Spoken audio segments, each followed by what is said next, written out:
Ahora, nos habíamos detenido y he estado analizando, ¿no? Hay un sentido en que en estos estudios sobre el éxodo podríamos detenernos y lo vamos a hacer en varios puntos más o sea, podríamos detenernos mucho más con la vida de Moisés.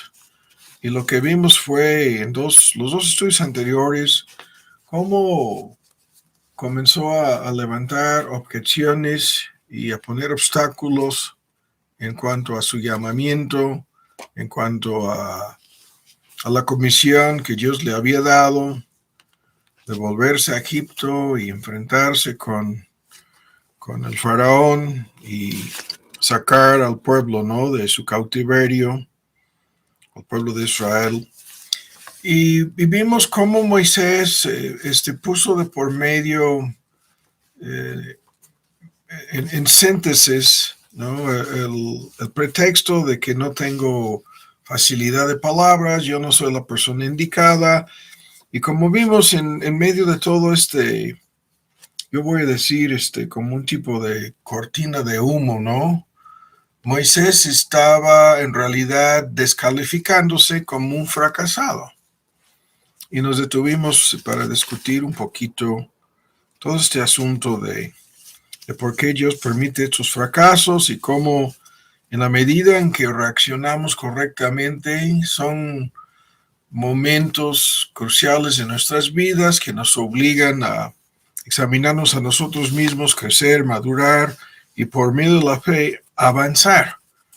En vez de hacer lo que tantas personas hacen, se quedan atrapadas en sus vidas, caen en la trampa muchas personas de la victimización o se van por este lado de que no, mis fracasos son culpa de otros, yo soy víctima inocente.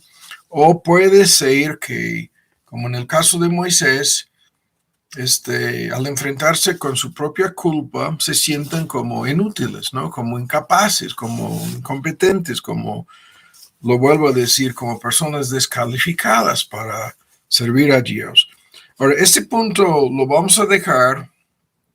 Hay otros asuntos pendientes, ¿no?, que están en relación con Aarón y en relación con los primeros pasos en la confrontación con el faraón de Egipto.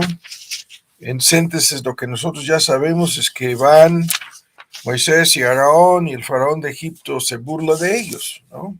No les hace caso. Y prácticamente, ¿no?, en una forma despectiva, los corre, los echa fuera de su presencia, amenazándolos, ¿no?, en síntesis.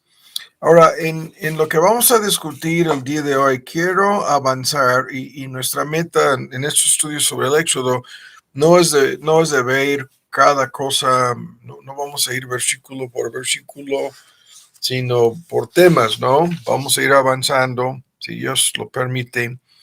Y lo que quiero hacer es adelantarnos el día de hoy. Vamos a introducir la naturaleza progresiva de las plagas que van a caer en la tierra de Egipto.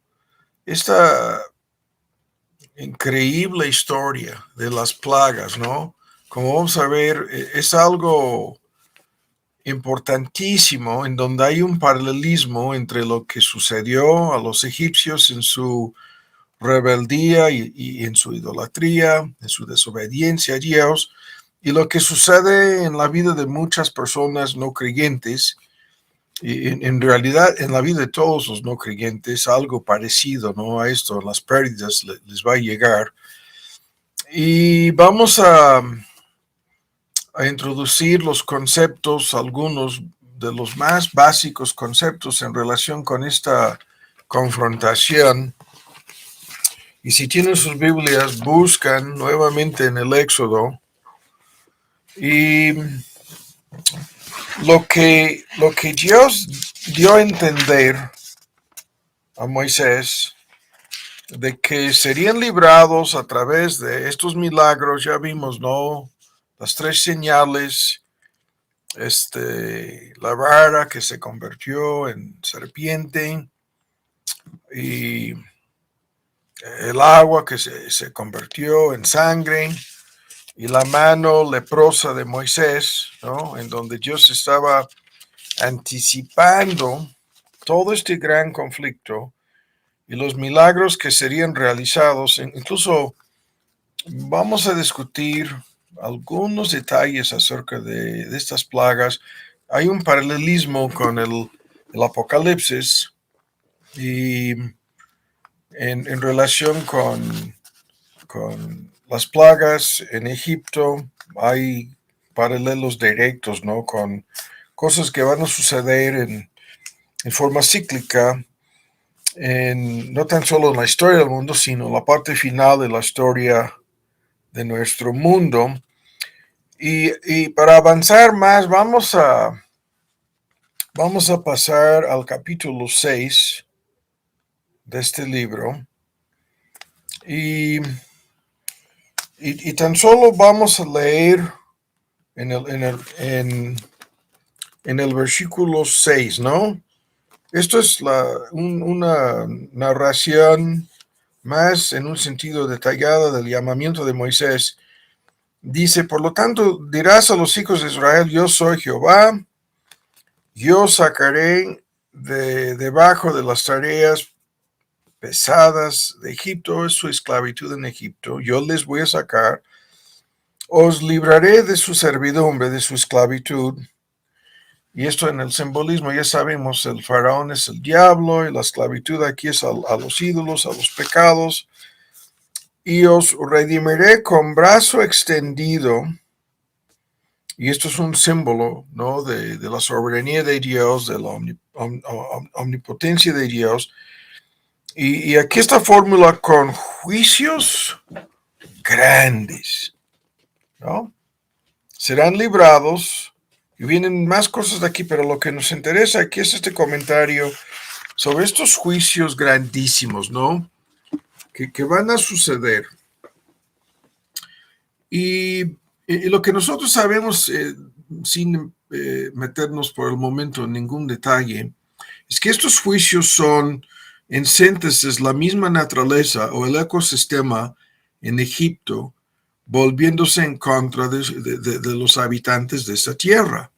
Ese es el paralelismo directo que vemos en el Apocalipsis, en donde se va a descomponer el ecosistema de la tierra y vendrán como consecuencia horribles juicios sobre el mundo entero. Pero esto sucede en forma anticipada, en un sentido simbolizando y apuntando a lo que vendrá a ser el fin del mundo. Esto sucede a los egipcios en miniatura. Vamos a usar la frase que usábamos a lo largo de la pandemia. Lo que vamos a ver aquí es un mini apocalipsis, ¿no?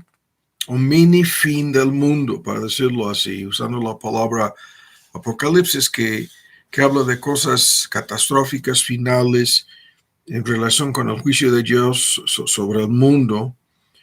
Esto es un mini, ¿cuál es la otra palabra? Son como escenas del próximo capítulo. Es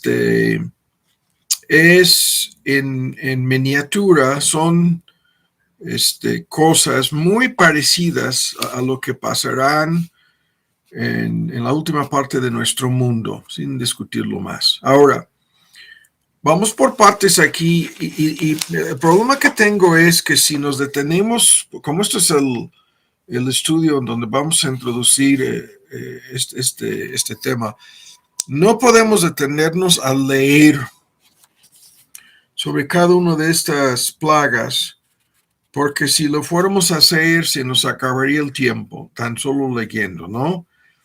Y vamos a meternos más a fondo en los detalles, pero por el momento vamos a ir en una forma muy selectiva para bosquejar este asunto. Ahora vamos primero a lo siguiente. Las plagas comienzan y en forma progresiva se empeoran. O sea, comienzan con algo preliminar que se va agravando y luego se convierte en la muerte de los primogénitos, ¿no? En una catástrofe nacional en relación con cada familia. Los egipcios incrédulos todos sufren de lo que es el colapso de su mundo, el ecosistema de su mundo. En el trasfondo de cada plaga hay muchos que siempre van por el camino de que están los dioses de los egipcios, como lo dice más de un texto, ¿no? De que Dios estaba juzgando a los egipcios y sus dioses. En este sentido, van por ese lado y se meten en interminables debates acerca de los dioses representados en cada uno de los juicios que fueron juzgados por Dios. Los egipcios en su politeísmo adoraban muchos dioses y Dios estaba en ese sentido, nosotros lo entendemos en forma espiritual, Dios estaba juzgando al diablo, ¿no? Que estaba metido de por medio en el politeísmo y la idolatría de Egipto, ¿no? Y no vamos a discutir eso más a fondo el día de hoy en esa forma, sino que lo vamos a ver en otra forma. Ahora, los juicios que llegan, escuchen lo que vamos a decir aquí, son desde un principio sobre los medios necesarios para sostener la vida en Egipto, comenzando con el agua potable y la comida más importante en un sentido en la dieta de aquel entonces. El agua potable en el río Nilo se vuelve sangre en un sentido venenoso y se mueran los peces, ¿no? El pescado siendo una de las comidas más importantes en la dieta de aquel entonces. Y el agua se vuelve venenoso, es lo que estoy diciendo aquí, sin meternos más a fondo en el asunto, ¿no? La pregunta de si la gente moriría bebiendo el agua, no, es obvio que si hubieran bebido lo suficiente se habrían muerto, ¿no? Por eso digo venenoso. Pero esto es un juicio en contra, primero, de las fuentes necesarias para sostener la vida en Egipto. Y la descripción de esto comienza en el capítulo 7, y la plaga de sangre, en una forma extendida, hay una narración de esto, los versículos 14 al 25, narran este juicio. Y en el versículo, vean por ejemplo 18, los peces que hay en el río morirán, ¿no? Es lo que Dios les dijo, ¿no? Y los egipcios tendrán asco de beber el agua del río, entonces ya no pueden comer ni beber nada que proceda del río, punto. Ahora, esto es en un sentido, es un juicio preliminar, ¿no? En un sentido, esto sucede en forma, yo voy a decir en miniatura, en relación con cualquier plaga o juicio. Hoy en día usamos la fórmula catástrofe, fenómeno natural que hace daño a las fuentes de agua y comida en cualquier lugar en el mundo. Y obviamente si no tuviéramos los sistemas de transporte y acceso a muchos productos necesarios para sobrevivir en relación con la comida, la agricultura, estamos ilustrando esto, el daño que esto haría sería algo catastrófico, ¿no? Y esto sucede en forma cíclica, periódicamente en África, a veces en Asia, en donde hay hambrunas y hay sequías y lo que estoy diciendo se convierte en una triste realidad, se mueren muchas personas. Ahora, el segundo punto en relación con estas plagas es que luego Dios hace algo con las ranas que se convierte en una, yo voy a decir, un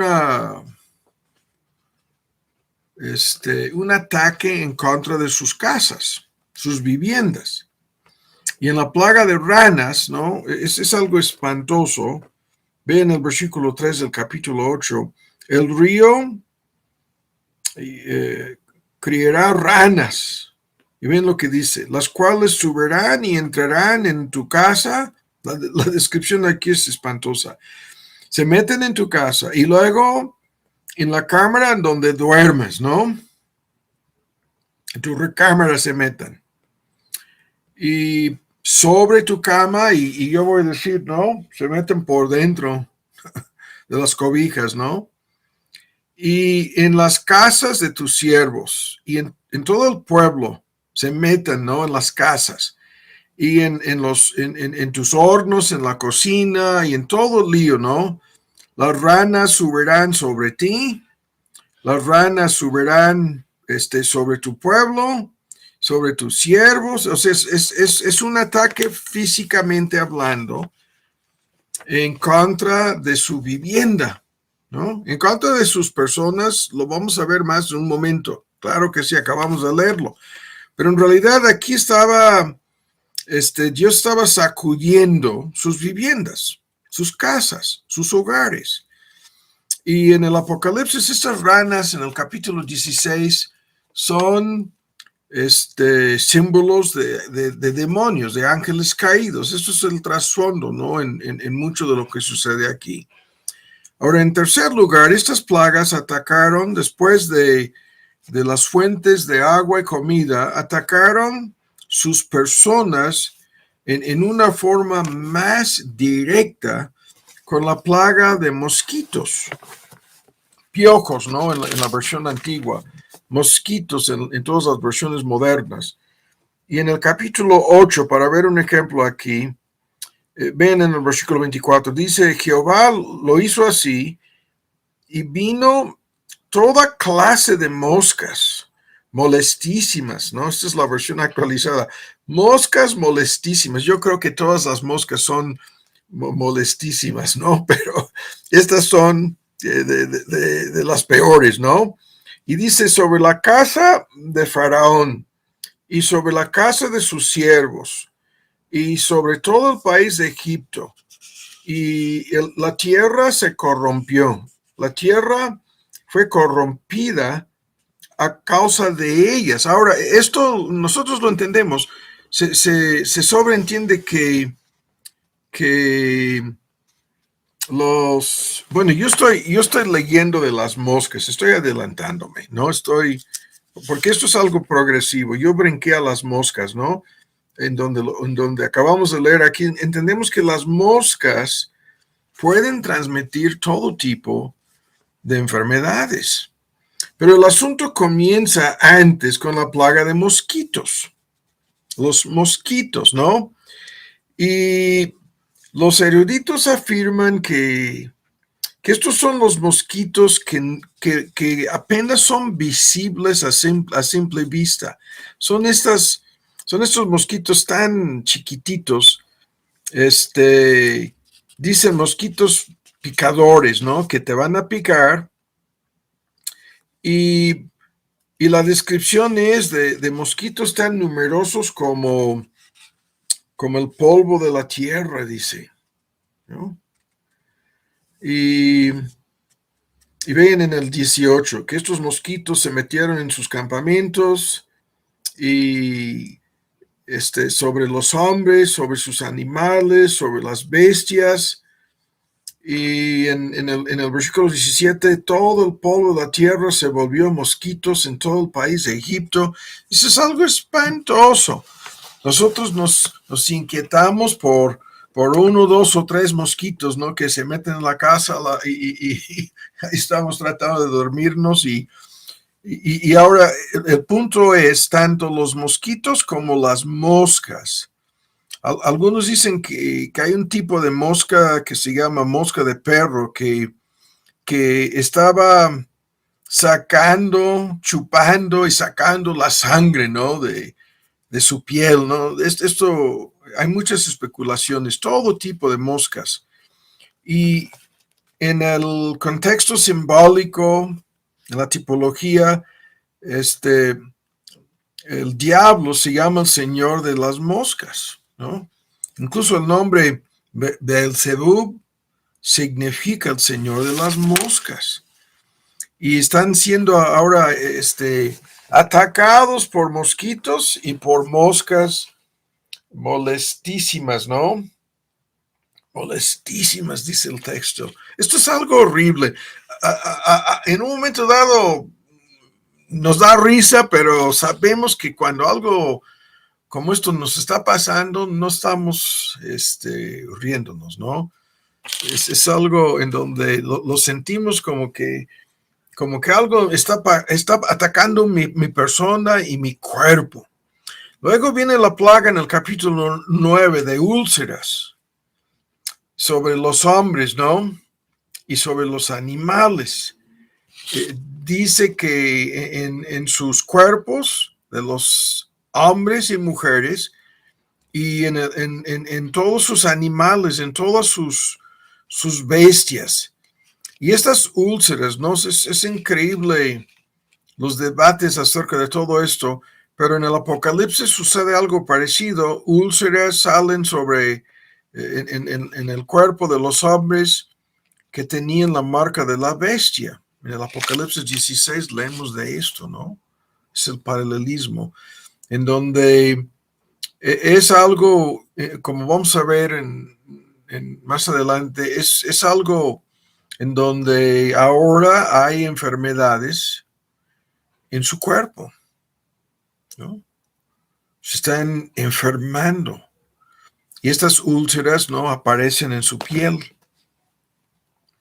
Y luego, esto es un tema en donde hay muchos debates acerca de la naturaleza de estas úlceras. Eso es lo que vemos, por ejemplo, en el caso del pobrecito Job, con su cuerpo lleno de este tipo de úlceras, ¿no?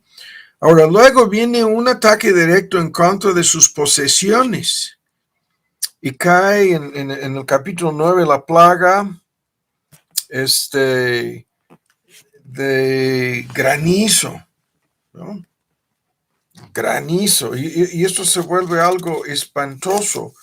La plaga de granizo que termina destruyendo.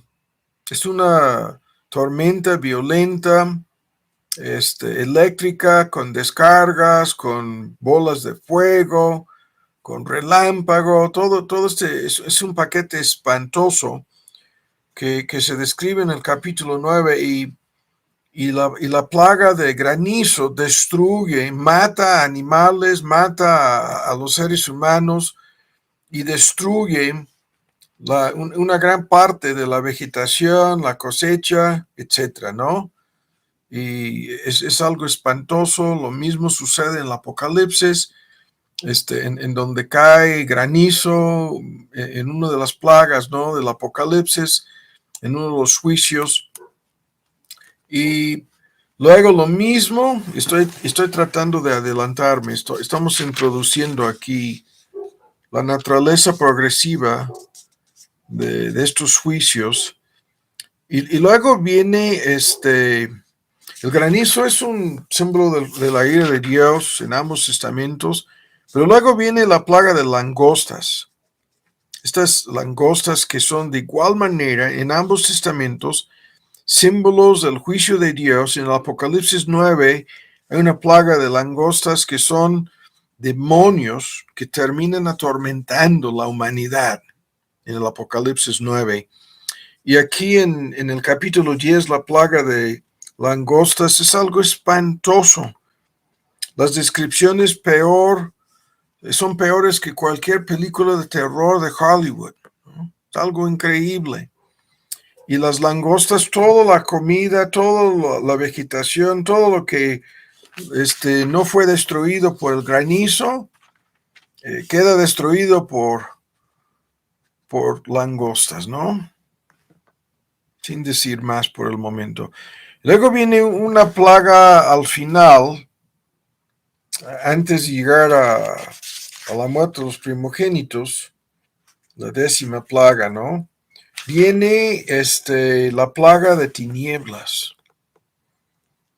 y en donde sobre todo la tierra de Egipto por 3 días densas tinieblas. Y es algo de igual manera que sucede en otra forma en el Apocalipsis, pero este es el símbolo del infierno, de las tinieblas de afuera, del juicio definitivo de Dios en contra de ellos. Les estaba dando, ¿no? Como un preludio, como un tipo de antesala, ¿no? En las tinieblas de afuera, una de las descripciones gráficas de nuestro Señor Jesús, de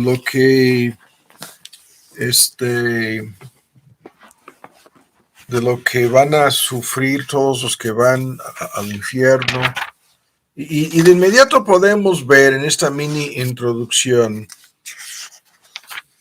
que hay cosas espantosas, misteriosas, incluso, como vamos a ver, sobrenaturales en todo este asunto. Ahora, muchos se quedan así y lo ven de esta manera, buscan el paralelismo con el Apocalipsis, ¿no? Y el simbolismo, y se acabó. Pero ahora vamos a ir más lejos. En el tiempo que nos resta, vamos a introducir algo más profundo, ¿no? En relación con esto.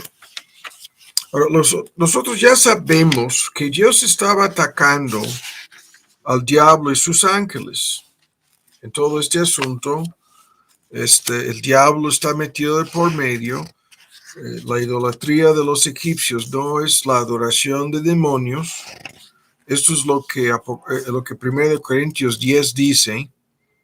Y en donde hay esta idolatría religiosa, ahí están los ángeles caídos, ahí están los demonios, y los que adoran a los ídolos, en realidad, si lo saben o no, están adorando no a Dios, sino al diablo.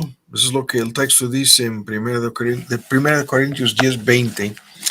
Pero en nuestro estudio de hoy vamos a introducir ahora este argumento.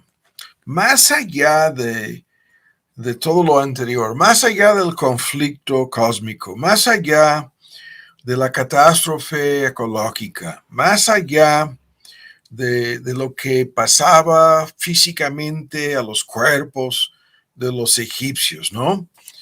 Estas plagas en su totalidad, en forma más grande, estas plagas eran golpes directos en contra de la cosmovisión de los egipcios. Es un tema interminable, ¿no? En el canal de History están constantemente tratando de descifrar la cosmovisión del Egipto antiguo. Dios estaba juzgando, golpeando, en un sentido destruyendo, deshaciendo su cosmovisión y sus creencias.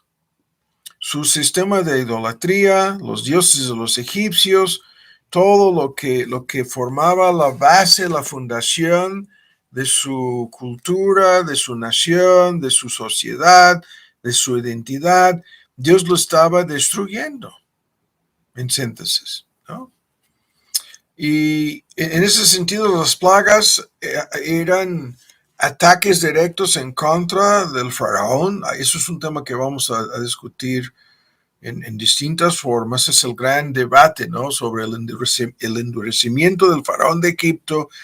Los debates en algunos círculos teológicos nunca terminan, pero Dios estaba atacando al faraón de Egipto. Dios estaba mostrando su incapacidad, desafiando su supuesta soberanía, ¿no? Tanto de él como de sus hechiceros, los magos. A ambos Dios les estaba aplastando en un sentido, ¿no? Atacando y acabando con ellos simultáneamente. Y ahora escuchen con mucha atención. En el trasfondo de todo esto, Dios hace algo semejante con todos sus inconversos, con todos los no creyentes. En lo que es un tipo de mini apocalipsis, en Egipto, tenemos en el bosquejo, en el trasfondo, en el marco, en el contexto, en la simbología, lo que Dios hace con todos sus incrédulos. Ahora vamos por partes aquí para introducir este concepto y no vamos a avanzar más. Dios, tal como lo vemos con los egipcios, se dedica a atacar las fortalezas de los ídolos del corazón de todos sus incrédulos, de todos sus inconversos. Y vamos a ilustrar cómo esto sucede, ¿no? En el tema de los ídolos del corazón lo hemos tocado muchísimas veces, es un tema muy conocido en nuestros círculos, pero vamos a explicar cómo Dios ataca a estos ídolos, ¿no? Por ejemplo, si una persona busca el poder, hay un sentido en que la peor cosa que le puede pasar es alcanzar ese poder, porque alcanzarlo lo va a destruir. Es una forma de autodestrucción, de suicidio. Y eso es lo que vemos en dictadores, en estas personas prepotentes, los ricos y famosos de nuestro mundo, que están por todos lados, ¿no? En diferentes niveles de la sociedad, en el mundo del entretenimiento, los deportes, cuestiones políticas, los gobernantes, cuanto más en el mundo financiero, científico, intelectual, educativo. Las personas que buscan el poder y lo alcanzan o lo logran, ¿no? Es increíble cómo la gran mayoría de estas personas se autodestruyen logrando eso. Es una parte de lo que vamos a ver con el faraón de Egipto, ¿no? Cómo este hombre en su prepotencia, en su soberbia, en su ceguera, se autodestruye, ¿no? Oponiéndose a Dios y tratando, o sea, es como si quisiera pelear el tú por tú, o sea, directamente enfrentarse con su creador, ¿no? Y eso es la receta segura de autodestrucción, de suicidio espiritual. Pero muchísimas personas buscan ese poder en diferentes formas, en diferentes niveles. Y Dios obrará normalmente de tal manera que estas personas no alcanzan ese poder. En vez de recibir lo que andan buscando, lo que anhelan tanto, es el poder que es el gran ídolo, el poder que significa el control, el dominio, el derecho de demandar, de gobernar, ¿no? Y el que paga manda, y el poder y el control sobre los demás. Es un gran tema interminable que va desde los conflictos en la familia, en el hogar, en el matrimonio, en relación con ese poder, hasta cosas mayores, ¿no? Muchísimas guerras a lo largo de la historia se relacionan simplemente con la interminable búsqueda del poder. Pero Dios normalmente obra en estas personas a nivel individual para que se vuelvan débiles, vulnerables, sin defensa. O sea, eso es exactamente lo que va a pasar al faraón de Egipto. Este hombre va a tener, en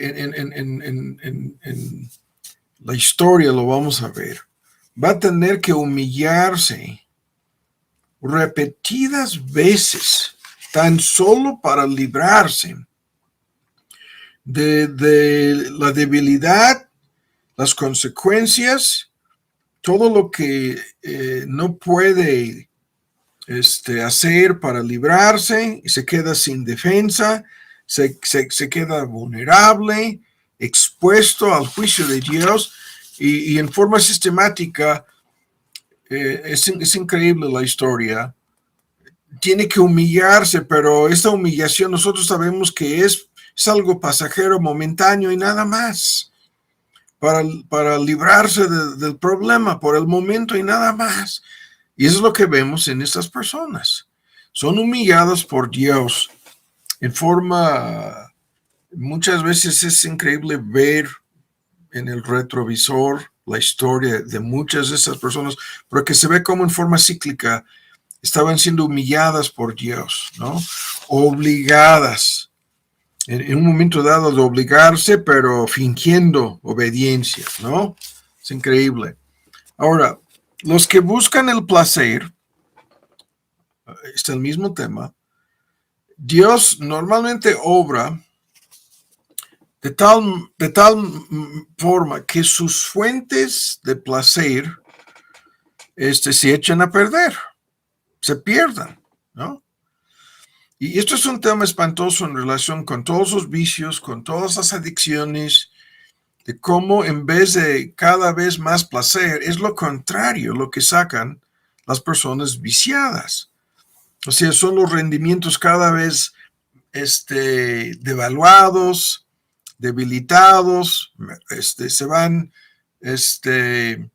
acabándose estos placeres, ¿no? Su capacidad, el pobre alcohólico tiene que beber más y más y más y más alcohol para recibir cada vez menos placer o disfrute, ¿no? De su pecado. Y en ese sentido, Dios puede obrar esto sin los vicios, ¿no? Muchísimas personas pasan por un proceso a lo largo de sus vidas en que todo lo que les proporcionaba antes el placer ya no. Eso incluso lo vemos en el proceso del envejecimiento, en relación con incluso una lista de enfermedades, lo que estas personas disfrutaban antes, la capacidad que tenían de disfrutar de algún placer, se les acaba, ¿no? Y sus placeres ya no les sirvan. Y si antes sacaban placer de los lujos y de sus posesiones y de sus deleites, ¿no? Y sus pecados favoritos, luego terminan incapacitados para disfrutar de esto.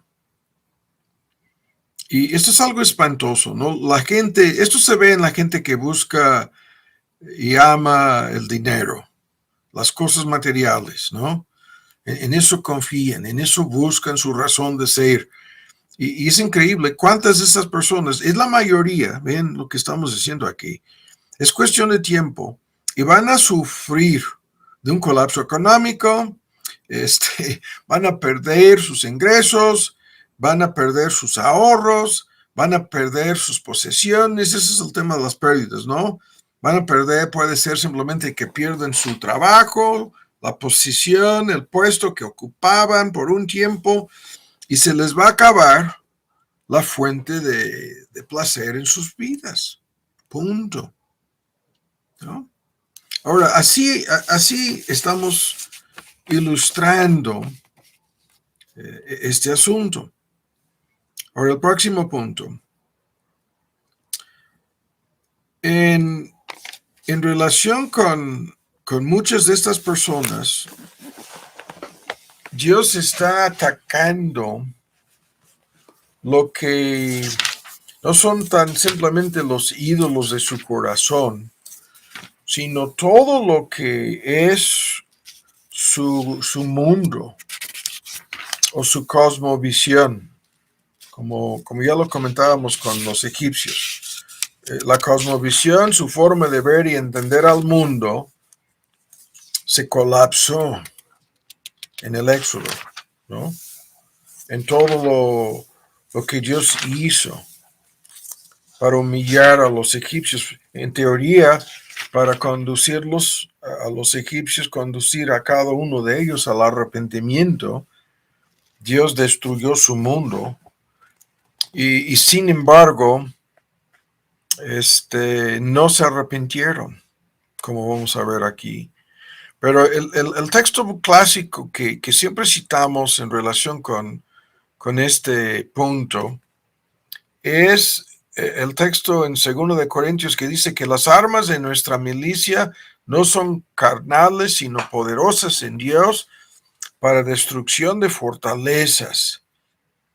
¿No? Y eso es lo que Dios estaba haciendo con los egipcios, estaba destruyendo sus fortalezas en su cosmovisión, en su idolatría, en sus creencias, derribando argumentos y toda altivez que se levantan contra el conocimiento de Dios. Eso es en el conflicto espiritual, en el corazón de cada creyente. Eso es lo que Dios hace. Y es lo que hace cuando convierte a quien sea, llevando cautivo todo pensamiento a la obediencia de Cristo. Y eso es lo que, si los egipcios se hubieran arrepentido, es lo que les habría sucedido. Habrían sido llevados a la obediencia, lo que tantas veces el faraón de Egipto falsamente decía, ya, ¿no?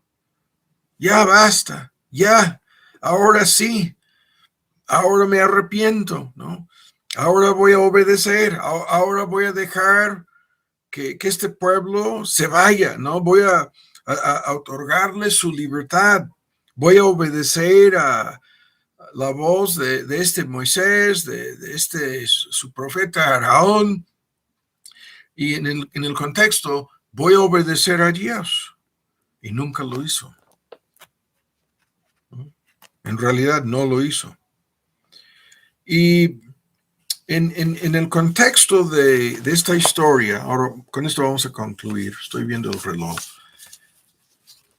surge en medio de estas plagas, en medio de, son 10, ¿no? Y los ciclos que se van intensificando, surge en medio de todo esto otro fenómeno.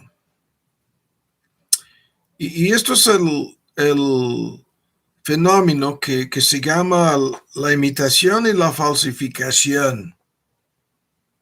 La imitación y la falsificación, ¿no?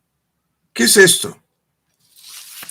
En medio de estas plagas, el diablo falsificó varias de las plagas, ¿no?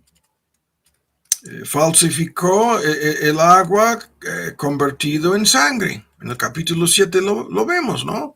No es necesario leerlo, si no conocen la historia, lo pueden leer después. Falsificó la vara que se convirtió en culebra. Sus magos, sus hechiceros eran capaces hasta cierto punto, ¿no? Hay un límite, hasta cierto punto eran capaces de falsificar los milagros de Dios, el poder de Dios en ese sentido, lo estaban imitando y falsificando. Esto es la parte increíble, más espantosa del Apocalipsis, al final, ¿no? En relación con el anticristo que vendrá con lo mismo, falsificando milagros, se llaman milagros mentirosos, para engañar al pueblo, al mundo entero, dice el Apocalipsis. Y sucede lo mismo aquí en medio de todo lo que estamos diciendo con el colapso del mundo de los egipcios por medio de estas plagas. El diablo se dedica a falsificar, a imitar, a engañar, hasta el punto en que fuera posible a los egipcios. Entonces, para concluir bien, este elemento que estamos introduciendo aquí al final del estudio es un tema que vamos a discutir más. Pero esto está sucediendo también constantemente en nuestro mundo. El diablo hace lo mismo, ¿no? Hoy en día hace lo mismo. Y sin discutirlo en en relación con el Éxodo, esto lo hace con el cristianismo. ¿Cuántas veces lo hemos escuchado, lo hemos comentado? La religión la más falsificada en el mundo es el cristianismo. Claro, en el tema del Éxodo, el diablo estaba falsificando algunos de esos milagros, algunas de esas plagas, con el fin de engañar a los egipcios para que pudieran continuar bajo su dominio. Pero aquí el diablo se dedica sistemáticamente a falsificar el cristianismo. El cristianismo es la religión la más falsificada en el mundo.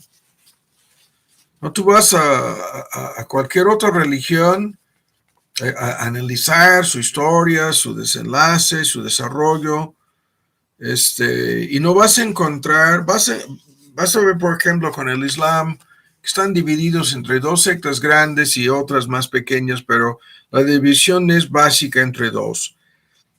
Y en la mayor parte de lo que creen están de acuerdo, ¿no?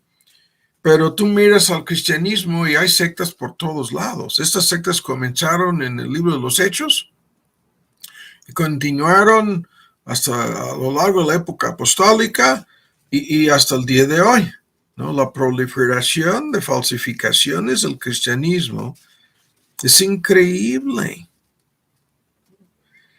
¿Y qué es lo que estamos señalando aquí? Lo vuelvo a decir. Cuando Dios comienza a hacer lo que estamos diciendo, a destruir los ídolos del corazón de una persona, ¿no? Esto puede suceder a través de muchos medios. Por ejemplo, la persona que disfrutaba de algo, ¿no? Algún placer, lo vuelvo a ilustrar así. Ese placer con el tiempo, con el paso del tiempo, se vuelve insípido, vacío, pierde su atracción, ya no le satisface, ya no ni siquiera llega a un momento dado en que ya no ni le llama la atención ese placer, para dar un ejemplo. Eso se ve con el paso del tiempo con todos los vicios.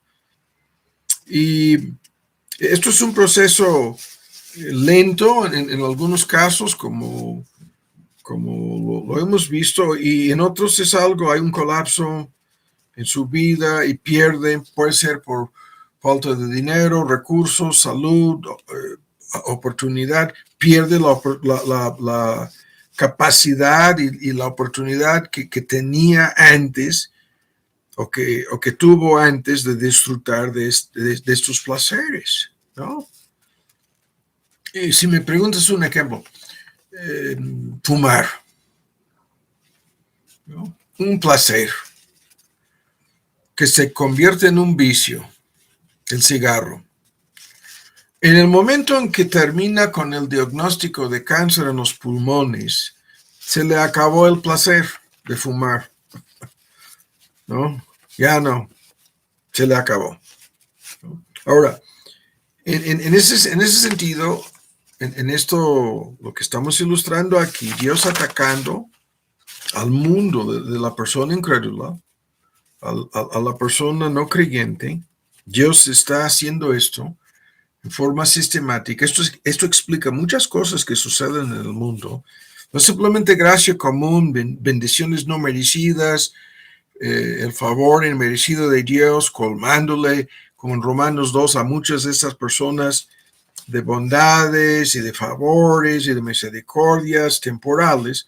Esa es una cosa. Pero la contraparte es Dios quitando su capacidad de disfrutar del pecado, punto, el pecado que sea, ¿no? Dios está atacando por ambos lados estas personas. En su bondad deberían de ser conducidos a arrepentirse, dice Romanos 2, pero lo que hacen es se endurecen. Eso es el fenómeno que vamos a discutir con el faraón de Egipto. ¿cómo se volvía a endurecer? ¿Cuántas veces? 10 veces, 12 veces, 14 veces, 16 veces. ¿Cuántos ejemplos vamos a ver de esto, no? Mientras que disfrutaba hasta ese momento de todo tipo de favores, ¿no? En la gracia común de Dios, placeres incluso, pero su mundo se colapsó por completo. Ahora, volviendo a este punto sobre la falsificación, el diablo se mete en la vida de todas estas personas y les engaña con algo. Punto. ¿Qué es lo que estoy ilustrando? Estoy hablando aquí en nuestro querido México de un cristianismo falso que nos rodea, ¿no? En el Nuevo Testamento, escuchen la lista. En Gálatas 1 hay un evangelio falso, ¿no? Destacado en una forma espantosa, señalado este evangelio falso, distinto del evangelio de la gracia, la salvación por medio de la persona y obra de Cristo, sin obras para merecer o ganar el perdón y la justificación. No cuenta Dios, no toma en cuenta Dios nada de nuestras obras, no es lo contrario. Somos gratuitamente salvados por su gracia, pero hay un evangelio falso, según Gálatas 1, 6 a 9. Y luego en 2 de Corintios 11 hay un Cristo falso, ¿no? El texto vale la pena leerlo para terminar, ¿no? Vamos a 2 de Corintios para leer exactamente el texto. 2 de Corintios en su capítulo 11 y dice en el versículo 4 que si alguno viene predicando a otro Jesús, eso es un Cristo falso, distinto del que hemos predicado, ¿no? Y luego hay otro espíritu que no es el Espíritu Santo. Y si recibís otro espíritu diferente del que habéis recibido, ¿no? Y luego hay otro evangelio, igual a lo que dice Gálatas, ¿no? Distinto del evangelio verdadero. Y luego más adelante en este capítulo viene el tema de que hay falsos apóstoles en el versículo 13, ¿no? Apóstoles falsos, un espíritu falso, un Cristo falso, un evangelio falso. Y termina la lista con ministros falsos, ¿no? Que se disfrazan como ángel o ángeles de luz, ministros falsos, ¿no? Los versículos 13 a 15, la lista. Entonces, ¿qué es lo que estamos viendo aquí? Que en medio de todo lo que Dios hace para destruir el mundo de las personas inconversas que nos rodean, y esto lo hace en forma cíclica a lo largo de sus vidas, si viven una larga vida van a sufrir toda la increíble lista. Tenemos este folleto y la serie de sermones sobre las pérdidas que van a sufrir. Y al mismo tiempo, el diablo se mete de por medio en este asunto con la falsificación y el engaño, ¿no? Como lo hizo a través de los magos, los hechiceros del faraón de Egipto, ¿no? Eran capaces de falsificar algunos de los milagros. Eran capaces de seguir engañando hasta cierto punto a los egipcios. Al mismo tiempo, cuando su mundo se les estaba colapsando, se metió de por medio en el asunto Satanás. Y ahora termino con esto. Misteriosamente, Dios permitió aquello, ¿no? Todo lo que el diablo hizo, falsificando algunos de estos milagros y engañando más a los egipcios, hasta cierto punto Dios lo permitió en su soberanía. Lo permite hasta el día de hoy.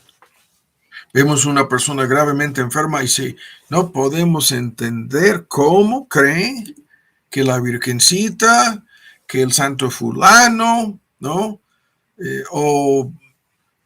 La limpieza, la magia, la brujería, haz tu lista, ¿le va a sanar? ¿Le va a salvar la vida? ¿Qué tipo de engaño? ¿No? Y como lo hemos comentado antes, en ambos ejemplos que acabamos de dar, pueden suceder mini milagros incluso, como los magos del faraón de Egipto convirtiendo sus varas en serpientes. Uh-huh.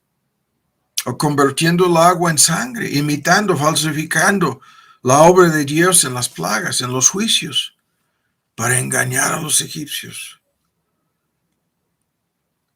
Y esto está metido de por medio, todo este tema, en lo que, lo vuelvo a decir, en lo que el desenlace de esto es el endurecimiento del corazón del faraón de Egipto, y hay que agregar esto. No es simplemente el endurecimiento del corazón del faraón de Egipto. Frente a las evidencias indiscutibles de la obra de Dios, se endurecía este hombre. Hasta sus mismos magos y hechiceros terminan diciendo, no, esto es el dedo de Dios, esa es la mano de Dios, ¿no? Y sin embargo, el faraón no quiere aceptar la palabra, no quiere obligarse, aunque estaba fingiendo constantemente diciendo que sí, luego no. Y en este endurecimiento hay grandes cosas, ¿no? Es un gran misterio y lo vemos todos los días. Lo vemos por todos lados. Estas personas que se endurecen, ya sea contra la bondad y la longanimidad y las bendiciones que abundan en sus vidas, se endurecen en contra de Dios, como lo dice Romanos 2, o lo contrario. Las personas cuyo mundo comienza a colapsarse, en donde Dios ataca, puede ser su nivel socioeconómico, Dios ataca su comodidad, sus lujos, sus cuentas bancarias, sus ingresos, su estilo de vida, ¿no? O puede ser en relación con la salud de su cuerpo, estas úlceras, ¿no? Que salen, y luego peores cosas. Dios ataca a las personas mismas, no simplemente con enfermedades, sino con el colapso de su mundo, su matrimonio, la relación con sus amigos, sus amigas, sufren un colapso en su mundo. Y en vez de buscar a Dios, en vez de humillarse, en vez de darse cuenta, se endurecen. Y la triste historia del faraón de Egipto, en donde él y su pueblo, es tanto él como los egipcios que terminan en su mayor parte totalmente endurecidos, es la historia de todas estas personas que nos rodean. En miniatura, es la misma historia. Oremos, Padre, damos muchas gracias por permitirnos avanzar. Te pedimos que nos ayudes a entender lo que vemos de manera preliminar en estos juicios, en las plagas, que tú enviaste a la nación más grande en la historia del mundo de aquel entonces, a sus líderes y al faraón, y que nos ayudes a ver este mismo fenómeno en el mundo en que vivimos hoy en día, el mundo que nos rodea. Y te pedimos que nos ayudes a no ser como el faraón, a no endurecernos, a no responder de manera fingida, a no tratar de negociar contigo, a sobornar, a hacer algún cambalache, como lo vemos con el mismo faraón de Egipto, sino a arrepentirnos de la causa principal de todo lo que anda mal en nuestro mundo y la causa principal de todo lo que anda mal en nuestras vidas, el pecado. Arrepentirnos de nuestros pecados y no endurecernos más. Al oír tu voz, como dice 3, 4, 5 veces tu palabra, que no nos endurezcamos más, sino que seamos humillados y conducidos a los pies de Cristo para recibir el perdón y para ser cambiados por el milagro de tu gracia. Por esto te pedimos por todos los oyentes en esta noche, en el nombre de Cristo Jesús. Amén.